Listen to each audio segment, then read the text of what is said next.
Mi plática será desde un punto de vista más macroscópico, no entrando tanto en detalle de la vía molecular, y está enfocada principalmente entre los principales avances en el tratamiento nutricional, haciendo un poquito más de énfasis en lo que es el eje central de la insulinoresistencia, que podríamos decir la obesidad, que puede surgir desde este desbalance energético entre la cantidad de energía consumida y la cantidad de energía gastada.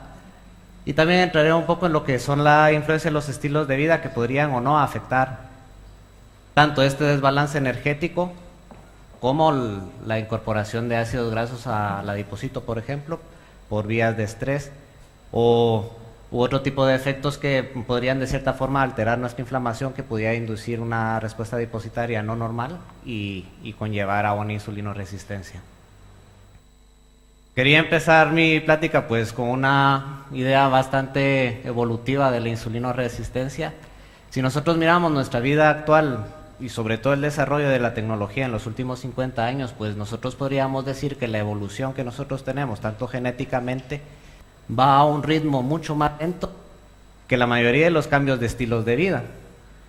¿Qué quiere decir? Que si nosotros nos miramos de aquí a 50 años, probablemente la disponibilidad de alimentos no era tan elevada como la que nosotros tenemos actualmente. También existe un aumento de las facilidades tecnológicas y un exceso de comodidades que tiende a incidir en nuestra actividad física, tratando de reducir considerablemente el gasto energético que una persona podría llevar a cabo a diario.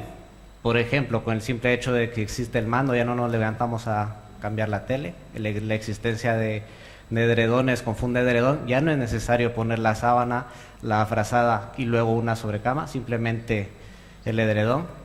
Tenemos lavavajillas, lavadora de ropa, ordenadores que ya nos hacen casi todo el trabajo mental, muchas veces solo metemos los datos y nos dan las respuestas con todas las gráficas, tal forma que la actividad física pues ha ido disminuyendo.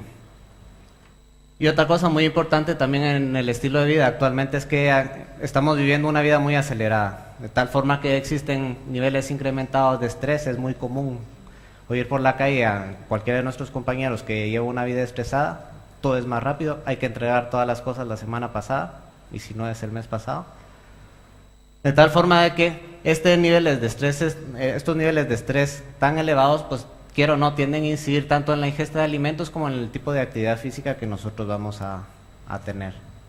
Y entre las teorías de evolución, pues una de las más aceptadas es el genotipo del ahorrativo, del thrifty genotype, que fue descrito en 1998.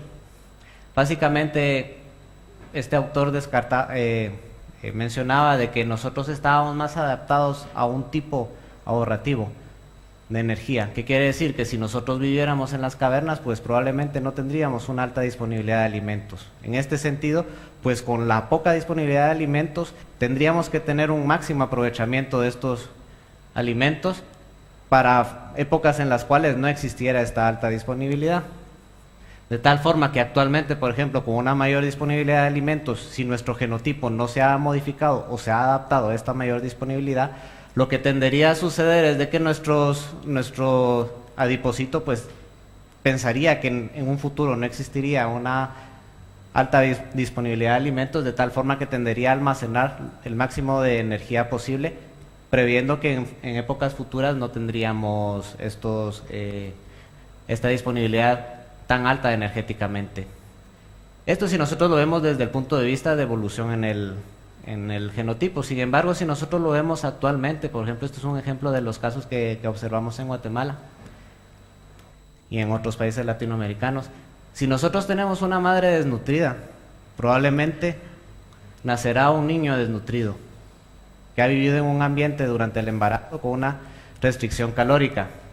Este hijo desnutrido obviamente va a tener una mayor adaptación a un ambiente en el cual no hay una alta disponibilidad de alimentos, puesto que durante su desarrollo fetal ha estado con una menor disponibilidad de nutrientes. Entonces, para poder sobrevivir a este mundo en el cual no hay una alta disponibilidad de energía, pues obviamente tendrá un adipocito con una mayor capacidad de almacenamiento de energía. Obviamente este hijo desnutrido dará a un adulto desnutrido, que obviamente será una madre desnutrida en un futuro, y seguirá dándose el mismo círculo vicioso. ¿Qué es lo que nosotros observamos en Guatemala? Por ejemplo, ¿qué pasaba cuando este hijo desnutrido inmigraba hacia la periferia y tenía una mayor disponibilidad de alimentos? Pues se convertía en el futuro en un adulto obeso. ¿Por qué? Porque estaba con una mayor capacidad de almacenamiento de energía, por decirlo así, y al existir una mayor disponibilidad de alimentos, a lo mejor no de un alto valor energético, pero sí rico en carbohidratos y grasas, pues tendría que almacenar muchas mayores de estas cantidades energéticas, dando un fenómeno de transición epidemiológica en el cual existía en el mismo individuo obesidad con déficits nutricionales bastante marcados, como por ejemplo vitamina A y hierro. Obviamente desarrollando insulinoresistencia y diabetes tipo 2 en la vida adulta. Con lo que quiero decir esto es que a lo mejor nosotros estamos más adaptados actualmente para vivir en las cavernas que para ser un oficinista de 8 horas con la taza de café al lado y el donut, sin realizar ningún tipo de actividad física. Entonces, desde un punto de vista nutricional, pues nosotros consideramos de que este exceso de ingesta de energía por la alta disponibilidad de alimentos y este bajo gasto energético que se desarrolla por esta vida cómoda, pues tiende a desequilibrar la balanza hacia una mayor incorporación de energía en nuestro sistema, de tal forma que podría desarrollar cualquiera de los fenómenos de insulinoresistencia que ya había mencionado Manel anteriormente. Y también he puesto en este mismo esquema varias fechas de cómo el estrés que se vive actualmente podría incidir tanto en la ingesta de los alimentos, tanto ya sea por un incremento de la ingesta, si es una persona que tiene un síndrome compulsivo de estrés, mayor ingesta de alimentos, o reprimir la ingesta de alimentos como algún tipo de anorexia nerviosa, o incluso impedir en que nosotros salgamos a realizar actividades físicas al aire libre, debido a la vida agitada y a la vida tan rápida, que impida que nosotros gastemos adecuadamente la cantidad de energía que nosotros consumimos en una dieta normal. Para explicar de forma simplificada lo mismo que ya ha explicado Manel, si nosotros tenemos un exceso de consumo de energía, pues obviamente este exceso de energía o remanente tendrá a ser incorporado en el tejido adiposo, hasta que llega a cierto momento en el cual no existe esta vascularización que ha mencionado Manel, que el adipocito se podría atrofiar de tal forma que pierde la capacidad de almacenamiento, empezando a derivar grasas o lípidos, por decirlo así, hacia el músculo, formando como un buen jamón ibérico con bellotas de grasa, de tal forma que el músculo, al tener una alta disponibilidad energética, pues obviamente impedirá la incorporación de otro tipo de nutrientes hacia el interior del músculo, y dándose el fenómeno de lo que sería la insulinoresistencia. Es decir, el músculo diría, no me envíes más nutrientes o más energía, puesto que ya tengo aquí disponibles, por lo tanto cierro la vía del paso de la insulinoresistencia. Entonces la obesidad parece que es un eje central en lo que es la predisposición a la insulinoresistencia. Si nosotros comparamos, esto es un estudio en España que relaciona el índice de masa corporal con la predisposición a insulinoresistencia. Podemos ver que cuando ya se habla en valores de obesidad, casi un 60% de las personas con obesidad tipo 3, mayor de un 35% del índice de masa corporal, son insulinoresistentes.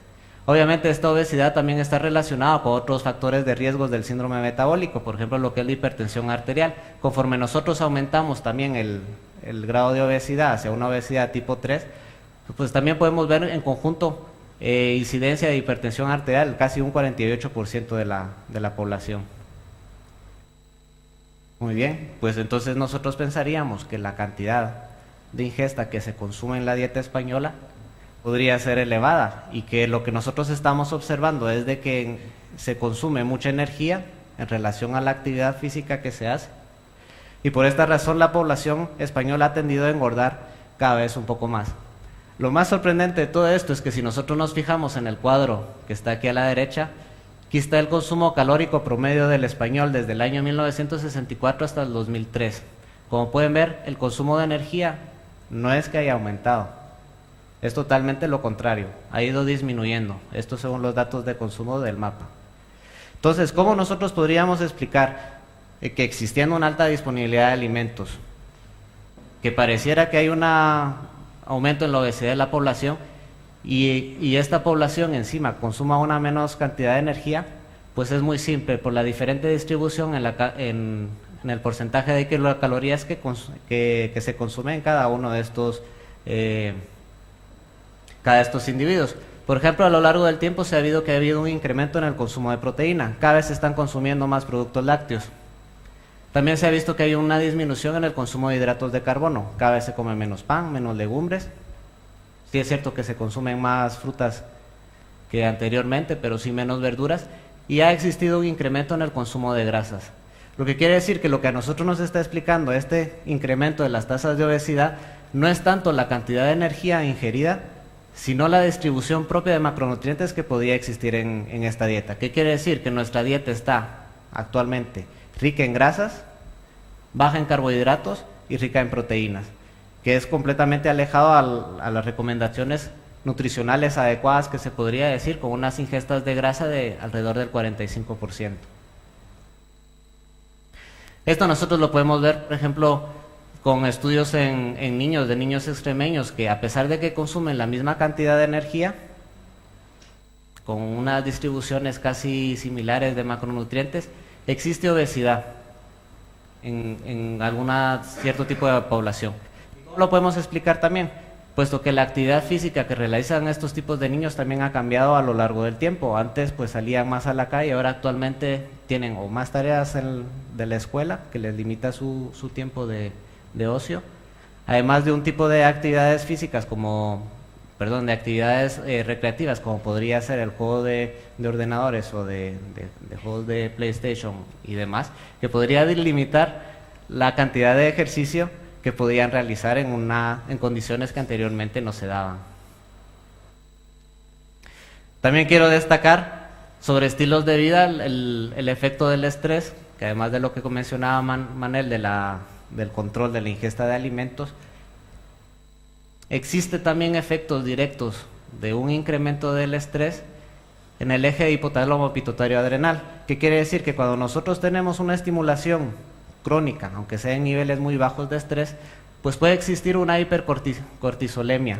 Esta hipercortisolemia pues obviamente incidirá en diferentes factores hormonales, como podría ser la hormona del crecimiento o la luteinizante, incluso en testosterona y estrógenos, bastante conocidos. Las personas estresadas pues tienen algún tipo de disfunción sexual, que tienden a disminuir también en otros tejidos, como podría ser el adipocito, incrementando la obesidad, incluso observándose niveles elevados de triglicéridos, LDL y disminuciones de HDL.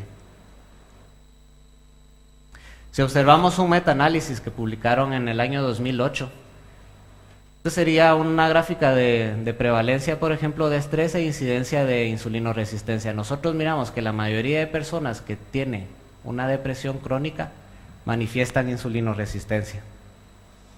Si miramos la parte de abajo, este sería el tipo de personas que tienen diabetes tipo 2 y que manifiestan depresión crónica. ¿Qué quiere decir esto? Es que está claramente establecido por varios metaanálisis que cuando existe un nivel de vida mucho más estresado, independientemente de la cantidad de energía que se realice e independientemente de la actividad física que se realice, nosotros podemos manifestar resistencia a la insulina. Lo mismo se puede observar, por ejemplo, con este estudio, también otro metaanálisis que analizaron la cantidad de depresión en pacientes con diabetes tipo 2. Como se puede observar, la mayoría de los pacientes con diabetes tipo 2 muestran niveles mayores de depresión que una población normal. Incluso se atreven a decir porcentajes, por ejemplo, un 28% de las mujeres que presentan diabetes tipo 2 puede presentar un tipo de depresión crónica que podría estar afectando de cierta forma su metabolismo de glúcidos. O sea, esto es muy interesante. Con depresión nosotros vemos que podría existir un incremento de insulinoresistencia. Los diabéticos son, en cierto sentido, con una población con una mayor tasa de depresión. Para cerrar el círculo, ¿qué pasaría si nosotros tratamos a estas personas con un tratamiento antidepresivo? Y este sería estudio que se mencionaba en el año 2002, de cómo con una terapia antiestrés, que es simplemente una contracción progresiva de músculos, contracción, relajación, escuchando música chill out, 2 sesiones al día. Fíjense cómo disminuyen considerablemente los valores de hemoglobina glicosilada. en una población que ha estado haciendo estas sesiones de relajación-contracción, además de un poco de terapias de manejo de estrés y educación sobre consecuencias del estrés, sin siquiera afectar el peso corporal de las personas y la actividad física. Entonces, como recomendación nutricional, pues obviamente nosotros sabemos que el síndrome la insulinoresistencia está englobado de lo que es el síndrome metabólico. Como nutricionista o cualquier terapeuta que trate de insulinoresistencia tiene que saber que también existen otros tipos de sintomatologías asociadas dentro del síndrome metabólico, como podría ser un estado protrombótico, inflamación, dislipidemia, obesidad e incluso un incremento de la presión arterial.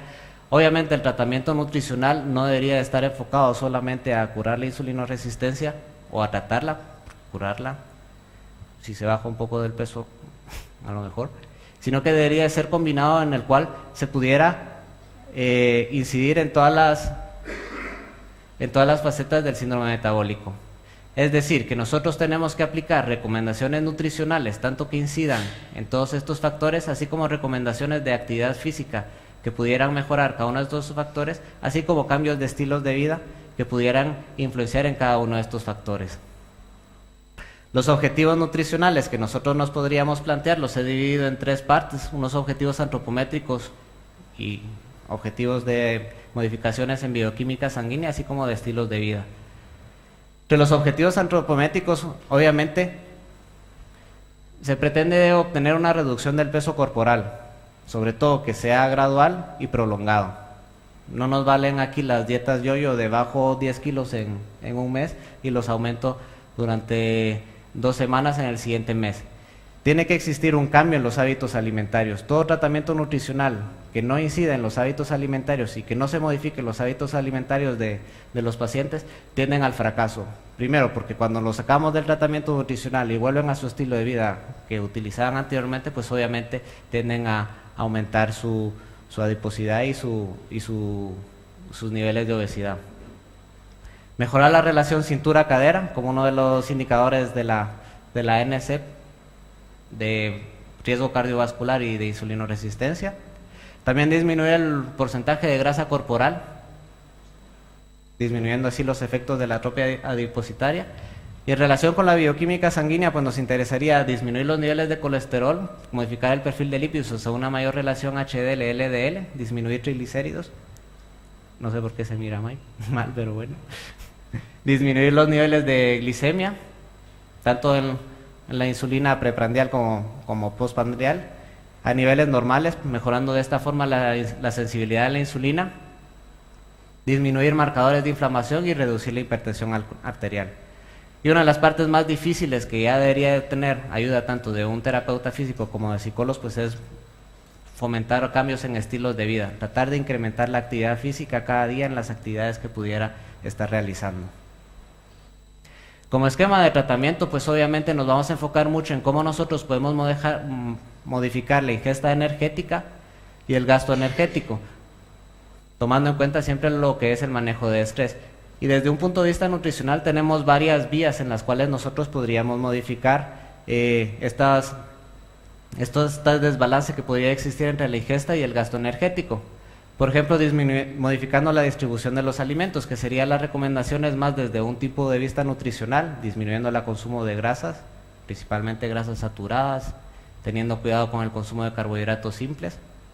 También nosotros podríamos disminuir o hacer que la industria alimentaria, por ejemplo, ofrezca productos con una disminución en la densidad energética, de tal forma que no se incremente la cantidad de alimentos altamente energéticos. También nosotros podríamos incidir en la regulación del apetito para que estas personas no ingieran más alimentos, interferir en la biodisponibilidad de nutrientes específicos, de tal forma que la cantidad de energía que entre en nuestro sistema sea menor. También podríamos aumentar la sensibilidad o la secreción de insulina, de tal forma que se logren normalizar los niveles de glicemia, o modificar la termogénesis u oxidación de nutrientes, de las grasas, de tal forma que, aunque no se realice un gasto energético, el gasto del consumo de estos nutrientes sea elevado. Y obviamente aumentos en la actividad física. Y el tratamiento obviamente debería estar englobado en un solo mismo tratamiento, de los cuales nosotros hacemos recomendaciones nutricionales en cuanto a modificaciones en macronutrientes. Podríamos utilizar como herramienta de ayuda todos los alimentos funcionales que existen actualmente en el mercado, tanto ricos en fibra como algunos que puedan incidir en termogénesis o disponibilidad de nutrientes o incluso secreción de insulina, así como cambios en el estilo de vida.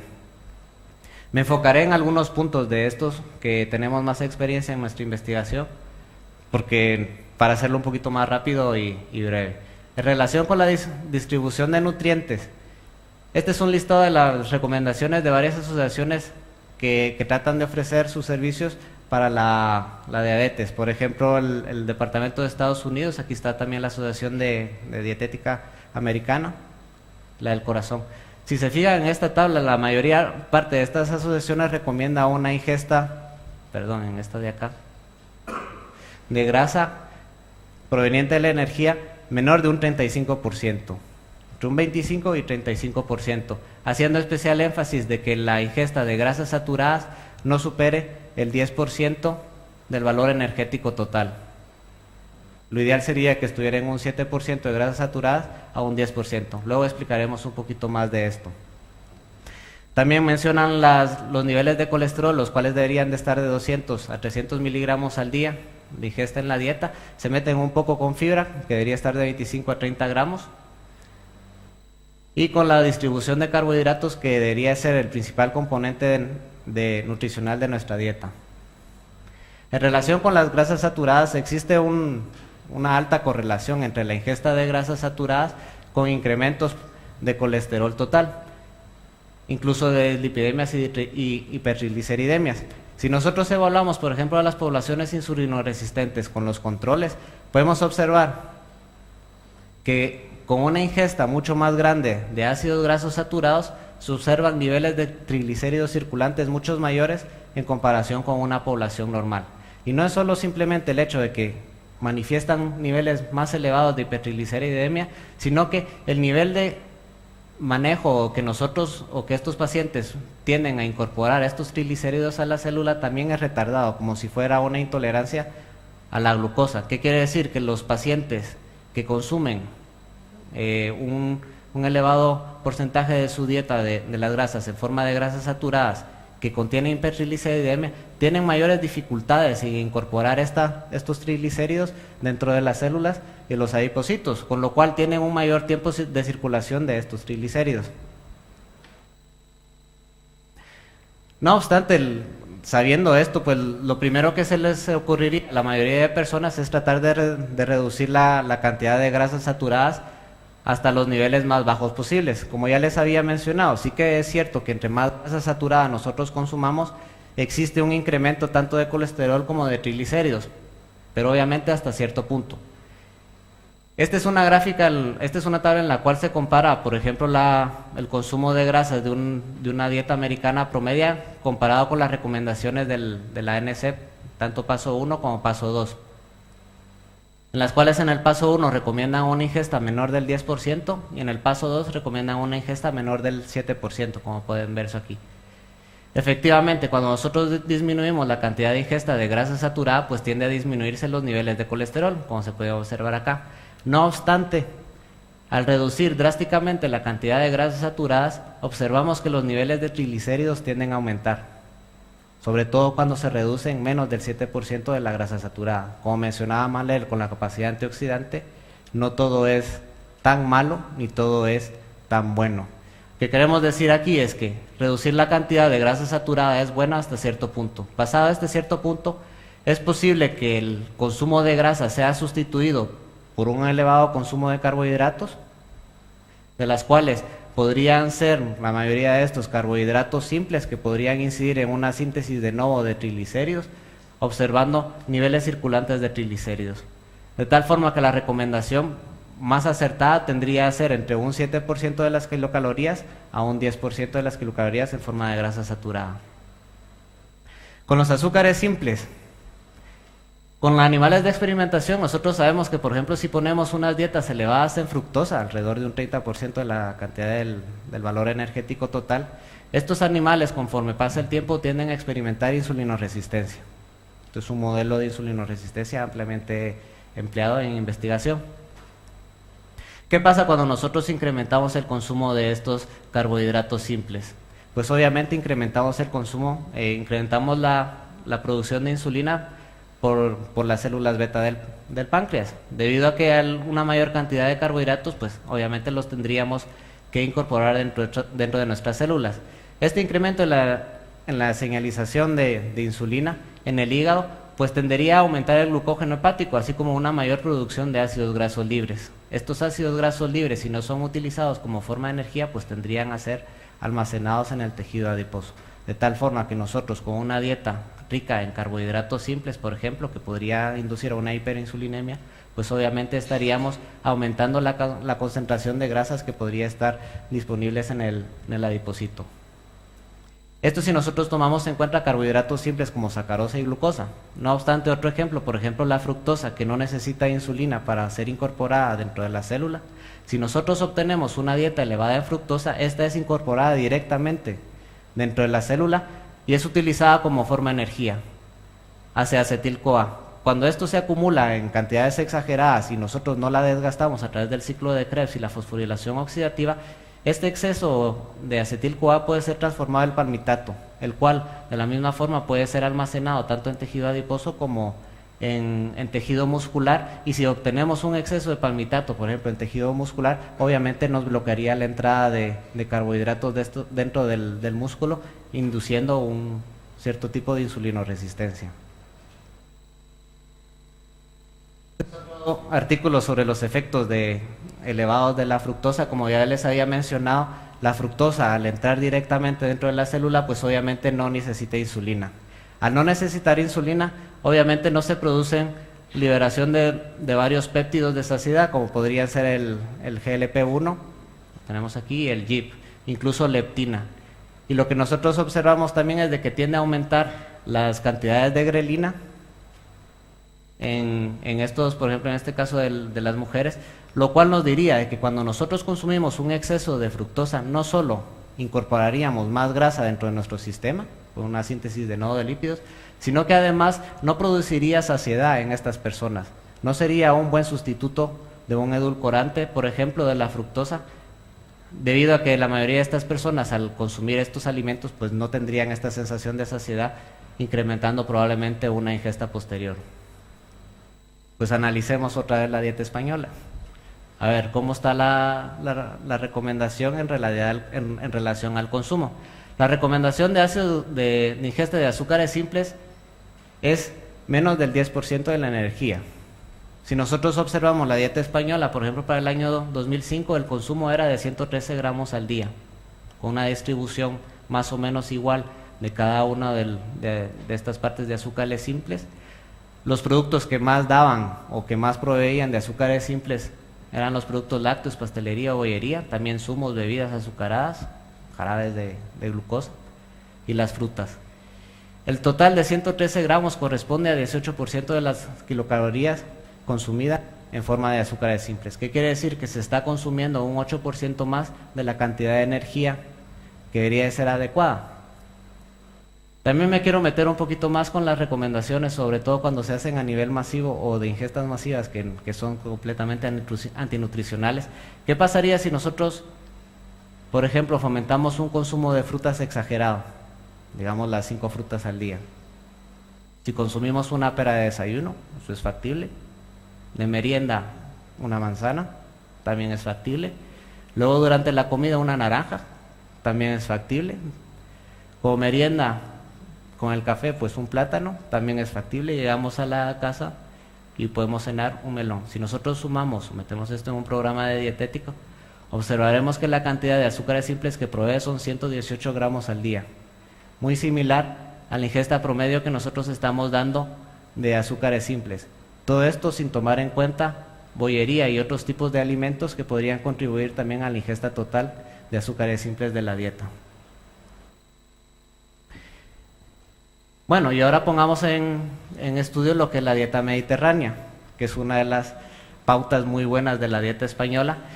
Es que si se compara lo que son los efectos de la dieta mediterránea en comparación con una dieta prudente, que viene a ser una distribución de carbohidratos entre 50 a 60, de proteínas entre 15 y 20 y una distribución de grasa menos del 30, observamos que las personas que siguen un patrón de dieta mediterránea en el cual se les dice consume frutas y verduras moderadamente, grasas magras, mete legumbres en tu alimentación, cereales no refinados, y hace ejercicio, pues estas personas que siguen una dieta basada en pautas dietéticas de consumo de alimentos, no tanto en distribuciones de macronutrientes, obtienen mejores resultados, mayores reducciones en el peso corporal, circunferencia de cintura, disminuyen también los marcadores de inflamación, disminuye también la glucosa basal, los niveles de colesterol y triglicéridos basales, y también tiene una mejora de insulinoresistencia. Parece ser que las dietas que son basadas en tipo de alimentos más que en recomendaciones de macronutrientes específicos tienen un mayor efecto en relación con pautas dietéticas dirigidas a disminuir o a incidir en nutrientes específicos. ¿Qué quiere decir esto? Que es más fácil y es más entendible llevar un patrón alimentario de dieta mediterránea que decir recomendaciones en cuanto a la ingesta de nutrientes determinados. Y en relación con alimentos funcionales, pues quiero destacar que se puede hacer de diferentes formas, disminuyendo la densidad energética de alimentos.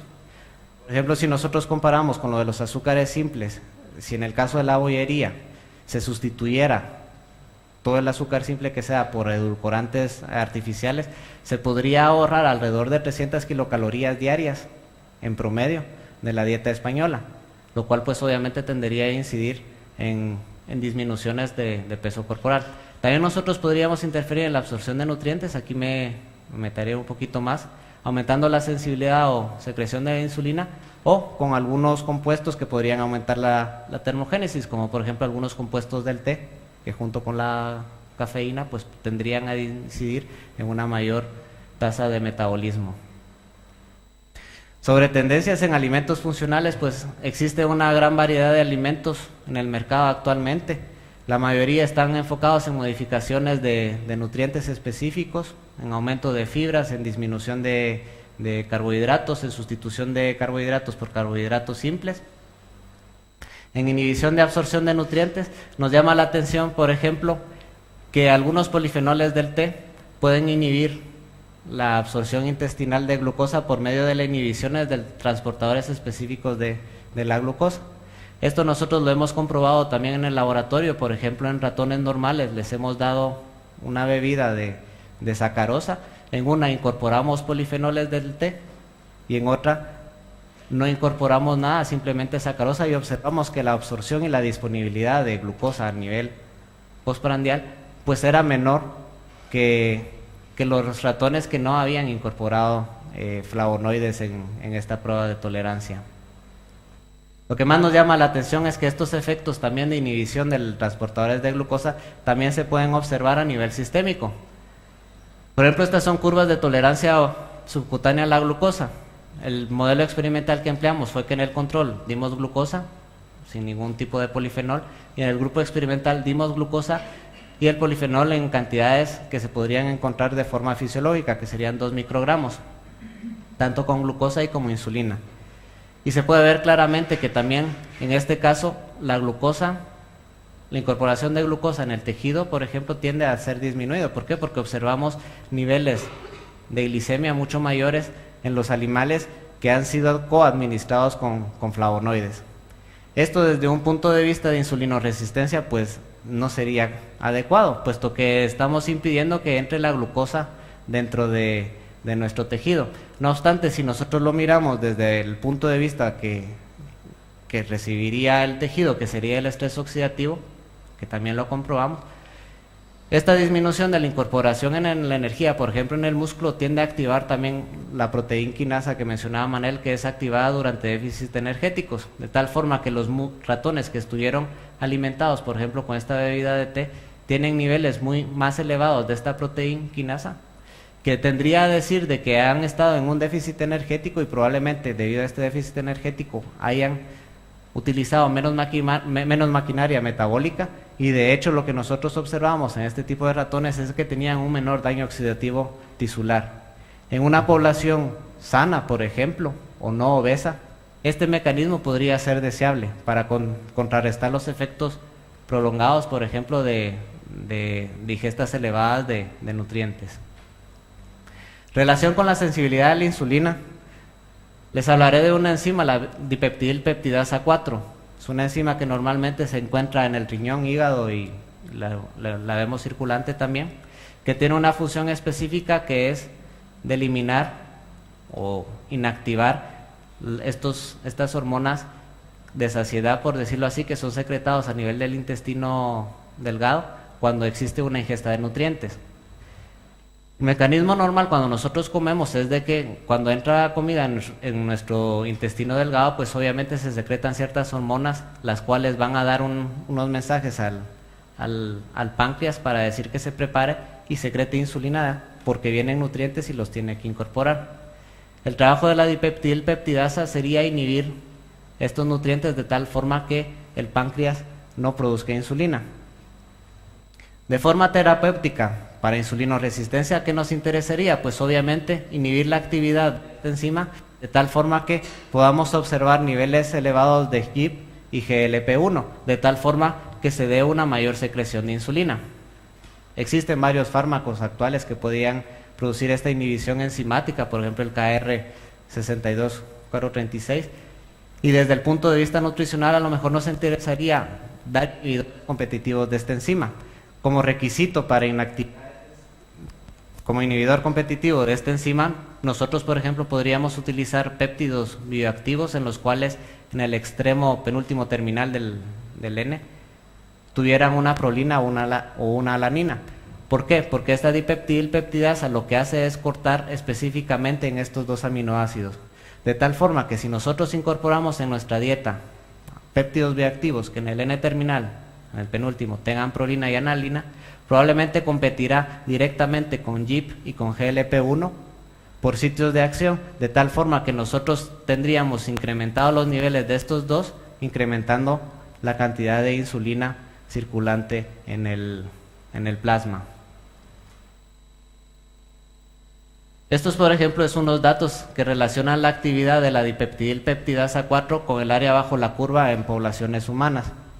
Aquí se les hizo una curva de tolerancia a la glucosa, se le calculó la área y como pueden observar existe una relación entre menor sea la actividad de la dipeptidilpeptidasa, menor área bajo la curva vamos a observar en una curva de tolerancia oral a la glucosa. ¿Qué quiere decir? Que cuando más baja sea la actividad, probablemente nosotros tendremos una mayor disponibilidad o cantidad de insulina circulante, de tal forma que se incorporará la glucosa mucho más rápido dentro de la célula, incidiendo en una menor área bajo la curva.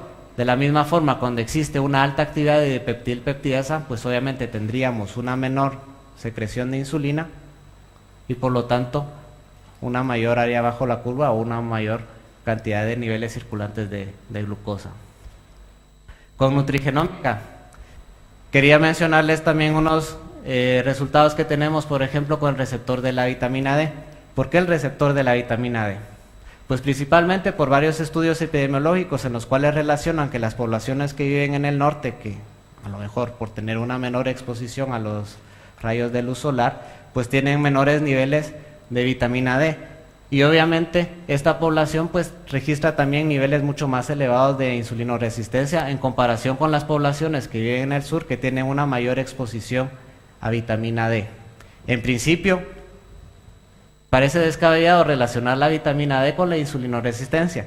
No obstante, se ha descubierto que existen receptores específicos de la vitamina D en las células beta del páncreas, que de hecho este receptor específico de la vitamina D podría incrementar la secreción de insulina, de tal forma que podría facilitar a que estas personas controlaran mejor sus niveles de insulina. De hecho, se observan diferencias en los diferentes polimorfismos de vitamina D con los niveles de triglicéridos, HDL y secreción de insulina. Nosotros analizamos específicamente el polimorfismo en esta área del receptor de la vitamina D.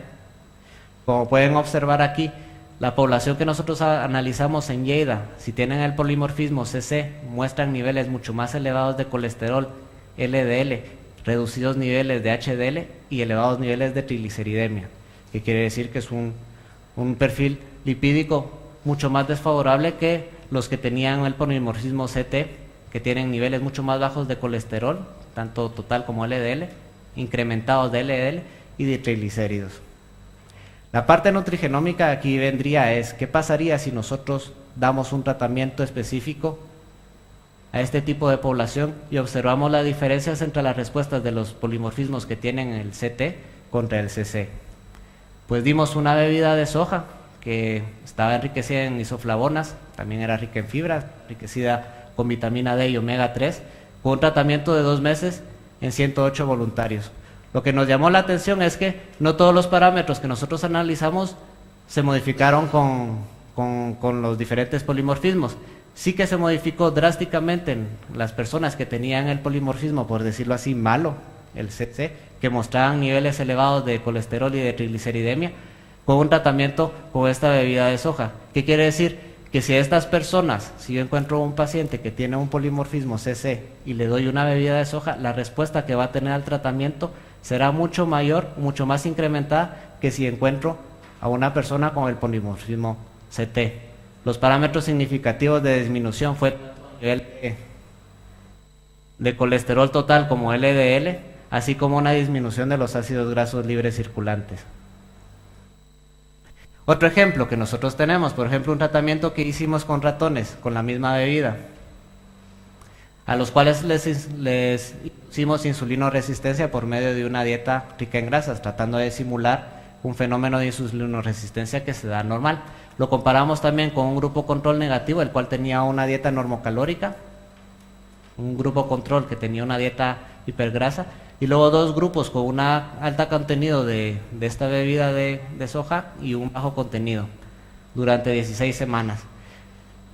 Como anécdota, el simple hecho de introducir grasa en la alimentación de estos ratones induce insulinoresistencia. No obstante, la cantidad de energía que consumieron, la cantidad de dieta que consumieron estos ratones fue mucho menor que la de los ratones controles con una dieta normocalórica, representando más o menos lo que les había dicho al inicio de la plática, que con una misma cantidad energética, la diferencia en la distribución de nutrientes, es decir, a un incremento del porcentaje de grasa en la dieta, tiende a inducir insulinoresistencia en comparación con una dieta que en realidad se consumió la misma cantidad de calorías, pero con una distribución de carbohidratos mucho mayor. Con una ejemplificación de estos resultados hicimos también curvas de tolerancia subcutánea a la glucosa. Vimos, por ejemplo, que la incorporación de esta bebida de soja pues tiende a simular las curvas de glicemia de los ratones controles que no eran insulinoresistentes. Incluso las áreas bajo la curva de los ratones que consumieron esta bebida de soja a bajas dosis pues tendrían a ser iguales que los ratones controles. Lo mismo sucedía con las curvas de tolerancia subcutánea a la insulina. Aquí básicamente lo que estábamos midiendo es la sensibilidad a la insulina. ¿Qué quiere decir? Que si nosotros administramos insulina en estos ratones, entre mayor sea la sensibilidad a la insulina, existirá una menor disminución en los niveles de glicemia, que es lo que se observa, por ejemplo, en el grupo control negativo, con una dieta normocalórica no insulinoresistentes. Cuando nosotros damos una administración exógena de insulina, pues obviamente al no existir insulinoresistencia, esta tiende a incorporar glucosa en los tejidos de tal forma que se disminuye. Las bebidas de soja que nosotros compramos pues también tienden a aumentar la sensibilidad de insulina comparado con el grupo control y llegando a ser niveles casi similares al grupo control con una dieta normocalórica. Esto está un poco movido, pero bueno, si evaluamos el perfil de lípidos de estos ratones, por ejemplo el control normocalórica, dieta hipercalórica y los 2 experimentales que pusimos, observábamos que los perfiles de lípidos de las incorporaciones de soja serían más adecuados desde un punto de vista de insulinoresistencia. Por ejemplo, un insulinoresistente tenía un colesterol total de 185 comparado con un ratón tratado con una bebida de soja de 177. Además, los niveles de triglicéridos y de ácidos grasos libres también fueron disminuidos considerablemente. ¿Qué quiere decir? Que mostraba una bioquímica, a pesar de estar consumiendo una dieta rica en grasa, una bioquímica de una persona normal, no insulinoresistente. Lo mismo con otros parámetros de insulinoresistencia. Por ejemplo, lo que es la hemoglobina glicosilada también estaba disminuida, la actividad de la dipeptidilpeptidasa estaba disminuida, con lo cual se podría pensar que tendrían niveles elevados de insulina. Sí que pasó. Los ratones que consumieron esta dieta baja de soja, al tener menor actividad dipeptilpeptidasa, mostraron niveles elevados de insulina, de tal forma que esto pues podría ser el resultado de que nosotros observamos estas mejorías en las curvas de glicemia, así como en las curvas de tolerancia a la insulina. También determinamos si en realidad existía o no esta mayor sensibilidad a insulina y determinamos varias proteínas implicadas en la señalización de la insulina, como podría ser AKT o las MAP quinasas. Los ratones que incorporaron, por ejemplo, esta bebida de soja mostraron un mayor contenido de AKT y de MAP quinasas, ejemplificando como si fuera una mayor exposición a insulina. También una mayor cantidad de transportador de glucosa, mostrando valores similares casi que al grupo control. Como hipótesis de lo que podría estar pasando, pues nosotros observamos, por ejemplo, que estos ratones que siguen una dieta hipergrasa, pues mostraban todos los parámetros de unas personas que fueran de calle, sin insulinoresistencia. Por ejemplo, un menor aumento de peso, una mejor tolerancia a la glucosa o a la insulina por medio de las mediciones de las curvas de tolerancia a la glucosa y la insulina. También mejoraban los parámetros bioquímicos sanguíneos, que quiere decir un mejor perfil de lípidos. Y esto nosotros lo podríamos atribuir básicamente a un aumento de la sensibilidad de la insulina, que lo observamos por una mayor cantidad de estas proteínas señalizadoras de la insulina, así como un aumento de la secreción de insulina, que podría ser debido a una disminución de la actividad de la dipeptilpeptidasa 4 y a un mayor niveles circulantes de GLP-1 y de GIP. Si nosotros lo miramos esto desde un punto de vista clínico, pues parece que el resultado es adecuado.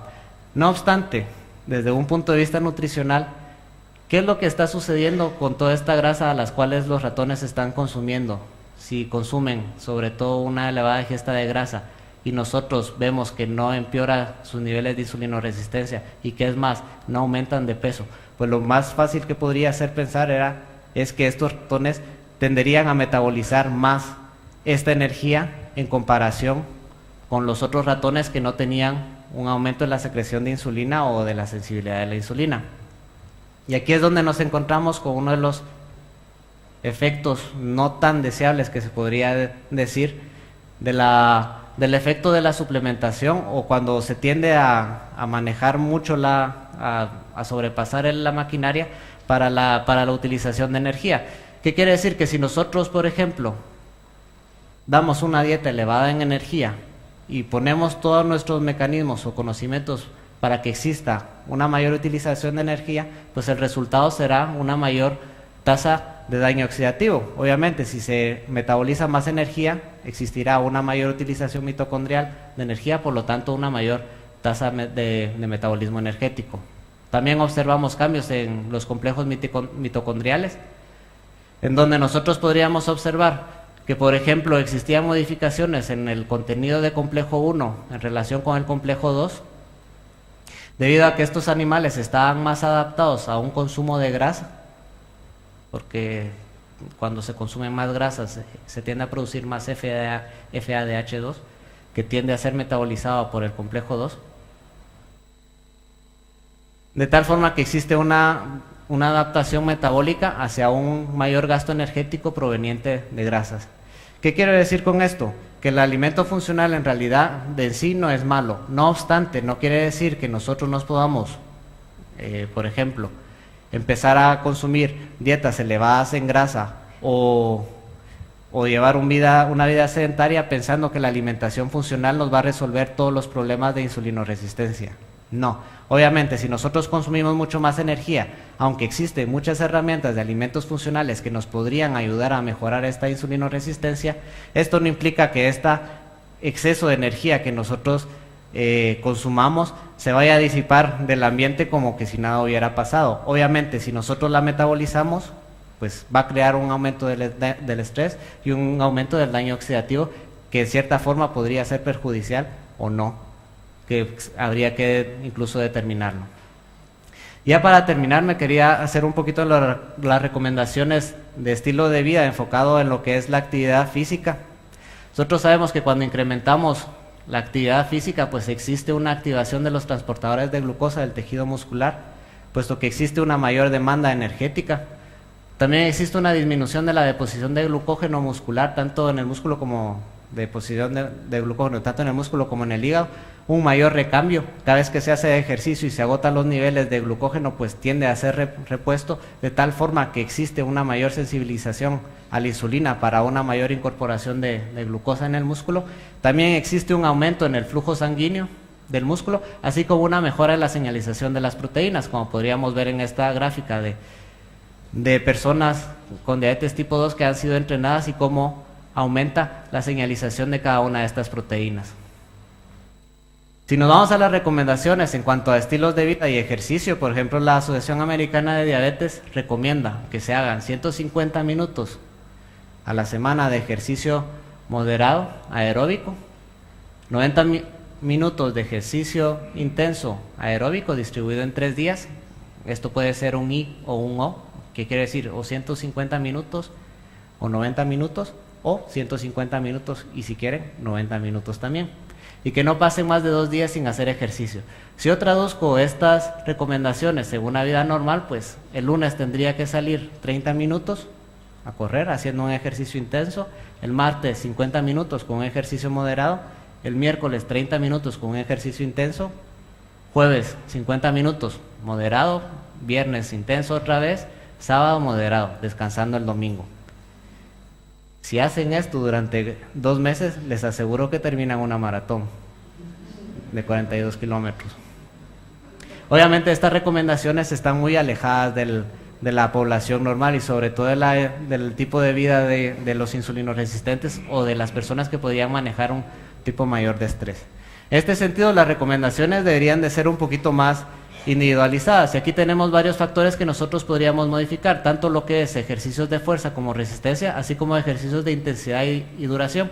Y aquí tengo 2 ejemplos, 2 atletas de alto reconocimiento, Usain Bolt, el hombre más rápido del mundo actual, y otro plusmarquista, el Guerrero, que es ganador de varias medallas de atletismo de fondo.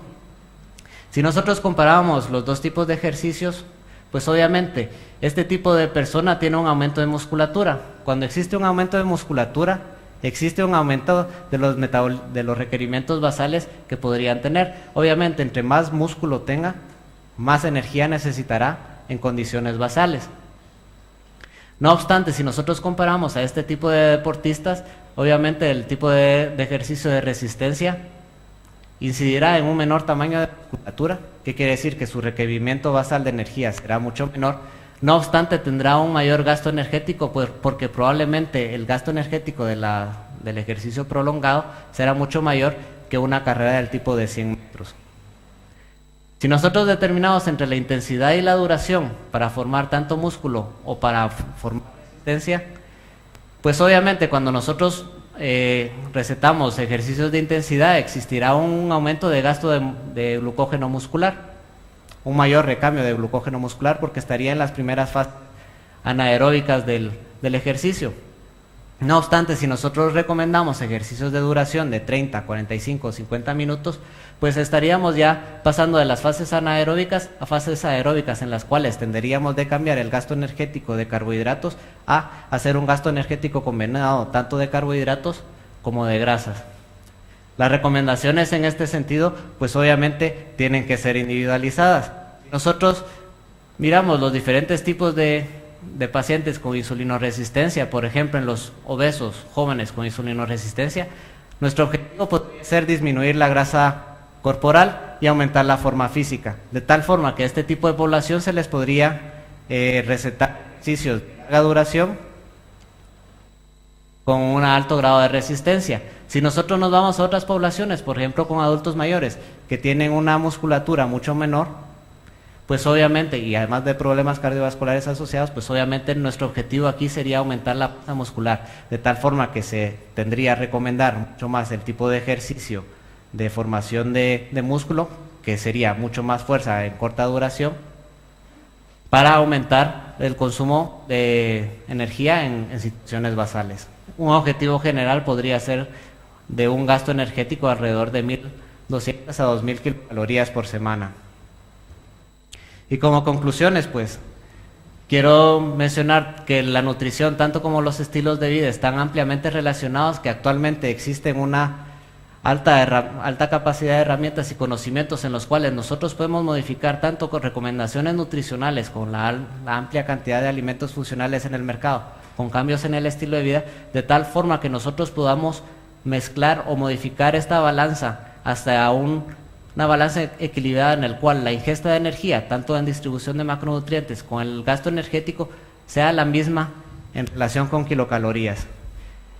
Y por último, pues obviamente mencionar que aunque nosotros podamos modificar por medio de alimentación o alimentación funcional nuestro gasto energético por medio de termogénesis o alguno de otros factores incrementando la insulina, esto no quita que si es el caso de una persona insulino resistente, una elevada ingesta de energía, sea suficiente para las condiciones de insulino resistencia. Si eso fuera así de simple, pues obviamente la industria de alimentos se forraría y no es el caso. Nosotros conocemos bastante bien que no es una panacea, que entre nosotros más consumamos, pues obviamente más tenderíamos a engordar y obviamente tendríamos más incidencia hacia la insulinoresistencia. Y nada más, quería agradecer también a nuestros compañeros del laboratorio, que básicamente son los mismos grupos de Manel, que quiera o no han contribuido con el desarrollo de estos trabajos.